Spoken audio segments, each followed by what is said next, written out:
श्रीमद्वाल्मीकि रामायण अयोध्याकांड अध्याय 116। वृद्ध कुलपति सहित बहुत से ऋषियों का चित्रकूट छोड़कर दूसरे आश्रम में जाना।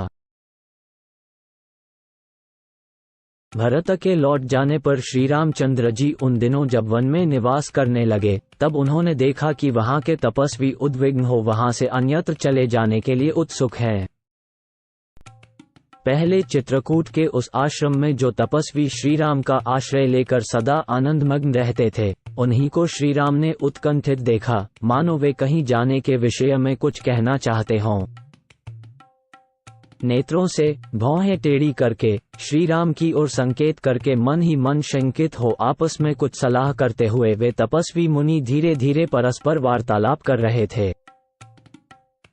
उनकी उत्कंठा देख श्री रामचंद्र जी के मन में ये शंका हुई कि मुझसे कोई अपराध तो नहीं बन गया। तब वे हाथ जोड़कर वहां के कुलपति महर्षि से इस प्रकार बोले, भगवन, क्या मुझमें पूर्ववर्ती राजाओं का सा कोई बर्ताव नहीं दिखाई देता अथवा मुझमें कोई विकृत भाव दृष्टिगोचर होता है, जिससे यहाँ के तपस्वी मुनि विकार को प्राप्त हो रहे हैं?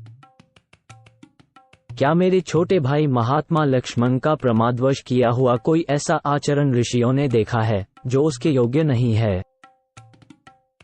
अथवा क्या जो अर्घ्य पाद्य आदि के द्वारा सदा आप लोगों की सेवा करती रही है, वह सीता इस समय मेरी सेवा में लग जाने के कारण एक गृहस्थ की सती नारी के अनुरूप ऋषियों की समुचित सेवा नहीं कर पाती है? श्री राम के इस प्रकार पूछने पर एक महर्षि जो जरावस्था के कारण तो वृद्ध थे ही, तपस्या द्वारा भी वृद्ध हो गए थे, समस्त प्राणियों पर दया करने वाले श्री राम से कांपते हुए से बोले, तात, जो स्वभाव से ही कल्याणमयी है और सदा सबके कल्याण में ही रत रहती है, वह विदेहनंदिनी सीता विशेषत तपस्वी जनों के प्रति बर्ताव करते समय अपने कल्याणमय स्वभाव से विचलित हो जाए, ये कैसे संभव है? आपके ही कारण तापसों पर ये राक्षसों की ओर से भय उपस्थित होने वाला है। उससे उद्विग्न हुए ऋषि आपस में कुछ बातें कानाफूसी कर रहे हैं। तात, यहाँ वन प्रांत में रावण का छोटा भाई खर नामक राक्षस है, जिसने जनस्थान में रहने वाले समस्त तापसों को उखाड़ फेंका है। वह बड़ा ही ढीठ, विजयोन्मत्त, क्रूर, नरभक्षी और घमंडी है। वह आपको भी सहन नहीं कर पाता है।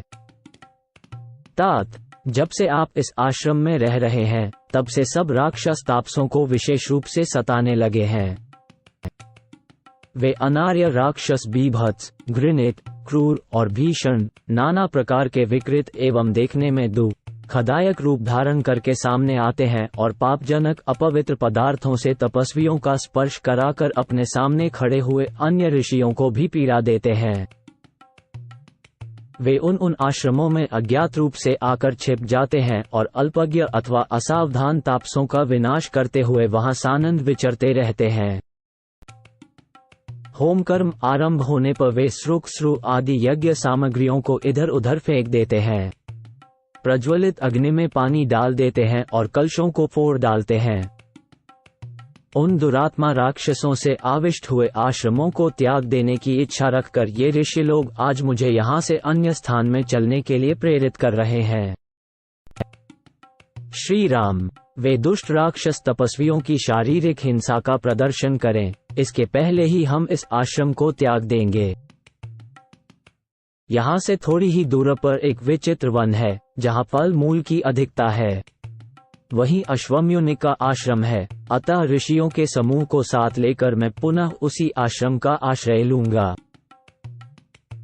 श्री राम, खर आपके प्रति भी कोई अनुचित बर्ताव करे, उसके पहले ही यदि आपका विचार हो तो हमारे साथ ही यहाँ से चल दीजिए। रघुनंदना, यद्यपि आप सदा सावधान रहने वाले तथा राक्षसों के दमन में समर्थ हैं, तथापि पत्नी के साथ आजकल उस आश्रम में आपका रहना संदेहजनक एवं दुःखदायक है। ऐसी बात कहकर अन्यत्र जाने के लिए उत्कंठित हुए उन तपस्वी मुनि को राजकुमार श्री राम सांत्वनाजनक उत्तरवाक्यों द्वारा वहां रोक नहीं सके। तत्पश्चात वे कुलपति महर्षि श्री रामचंद्र जी का अभिनंदन करके उनसे पूछकर और उन्हें सांत्वना देकर इस आश्रम को छोड़ वहां से अपने दल के ऋषियों के साथ चले गए। श्री रामचंद्र जी वहां से जाने वाले ऋषियों के पीछे पीछे जाकर उन्हें विदा दे कुलपति ऋषि को प्रणाम करके परम प्रसन्न हुए। उन ऋषियों की अनुमति ले उनके दिए हुए कर्तव्य विषयक उपदेश को सुनकर लौटे और निवास करने के लिए अपने पवित्र आश्रम में आए। उन ऋषियों से रहित हुए आश्रम को भगवान श्री राम ने एक क्षण के लिए भी नहीं छोड़ा। जिनका ऋषियों के समान ही चरित्र था, उन श्री रामचंद्र जी में निश्चय ही ऋषियों की रक्षा की शक्ति रूप गुण विद्यमान है। ऐसा विश्वास रखने वाले कुछ तपस्वी जनों ने सदा श्री राम का ही अनुसरण किया। वे दूसरे किसी आश्रम में नहीं गए।